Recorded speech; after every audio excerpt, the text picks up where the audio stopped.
Match Fishtank, Unit 8, Lesson 9. In this mini lesson, we're going to look at measures of variability, also sometimes called spread.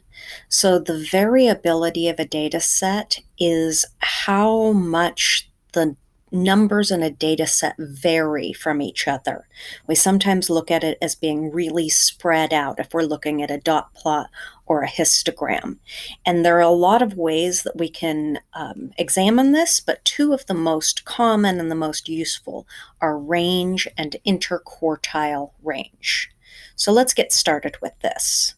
We're going to go back to what we did in lesson 6 of this unit, where we made a paper strip for the first 11 days in March. We then took that paper slip and folded it in half and used that to find the median, which we found as 38, the median being the halfway point of the data when we organize it from least to greatest.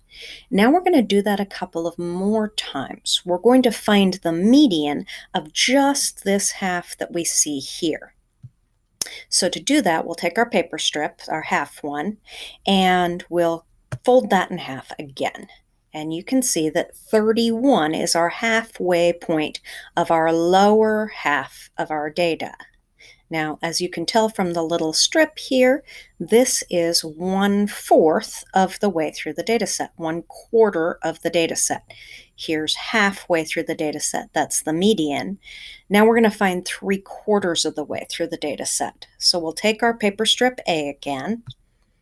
We're going to fold it, but this time we're going to look at the other side of the fold, the high end of the fold.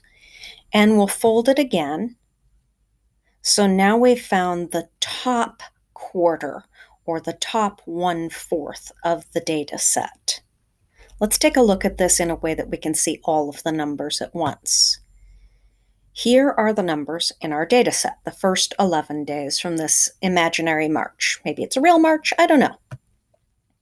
We found previously the median, which is the middle of the data set. Half of the data is on the left side, or lower than the median, and half of the data is on the right side, or higher than the median. We just took our data set and we found halves of each half. So we found quarters of the data, and that looked like this. So this is 1/4 of the data set, and here's 1/4 of the data set, here's 1/4 of the data set, and here's 1/4 of the data set. Unsurprisingly, we call these quartiles. This is the lower or first quartile. It's the median, but it could also be called the second quartile. And this one's the upper or third quartile. Quartile being very related to quarter, it makes it pretty easy to remember. There's some cool things that this does for our data set. We've looked at median as a measure of center, but now we can also look at the middle half of the numbers. That kind of doesn't make much sense, but let's look at it this way and see if we can make it make sense. So this is approximately half of the numbers. I should have gone part way through those. And it's the middle half of those numbers in the sense that it's, if we take out the top and bottom quarter of the numbers, we're left with half. So let me erase this, and then we'll go on to look at this in terms of variability.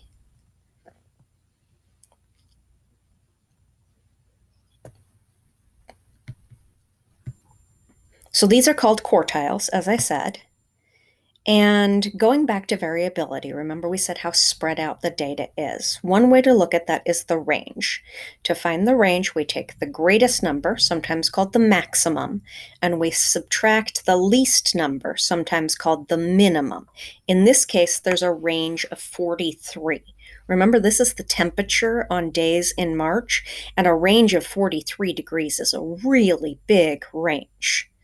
So now we want to take a look at what is the range of just this middle half. So if there were any outliers, either high or low, looking at the range called the interquartile range of this middle part of the data would let us take out the outliers when we're looking at how spread out the data is. And in this case, it's still pretty big. We go from 57 down to 31, and we find the interquartile range just like the range. In this time, we're using the quartiles. So we're going to take the upper quartile minus the lower quartile, and we're going to find the range of this middle half of the data. That's still 26. It's still pretty spread out. Now we're going to try this on another data set, the one for the predicted last 10 days of March. Now, as we look at this data set, we can see really quickly and easily that this data set is not nearly as variable. It has less variability. It has a smaller spread. It's more clustered together. Let's repeat that process of finding the median and also finding the lower and upper quartiles. So to find the median, we're going to take the strip of paper and cut it in half, and we found the halfway point, and we decided that that was 48 and a half because it's halfway between 48 and 49. And then we'll take another one in half, and we're going to divide that half in half again. So we find that the halfway point of the half, the first quartile or the lower quartile, is at 48. And we can repeat that on the other side to find the upper quartile, or where the last quarter of the data starts. And we can see that that's at 49. That's why I left the strip in there so you can see. So again, let's look at all the data lined up together. Here we have our quartiles and we have our median. And it's really easy to see that this is not spread out as much. Whether we look at the range or the interquartile range, it's pretty clustered together.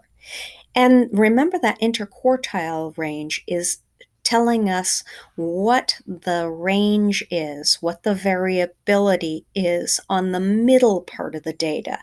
So most of the days here in the middle were between 48 and 49. There's no real clear outliers here, but it still shows us that the middle part of our days is very tightly clustered together. So range and interquartile range are two ways to find the variability or how spread out a data set is. Range just tells us how spread out the entire data set is, and interquartile range lets us look at a data set and take away any outliers, whether they're high or low, and see how the data set without those outliers is spread out.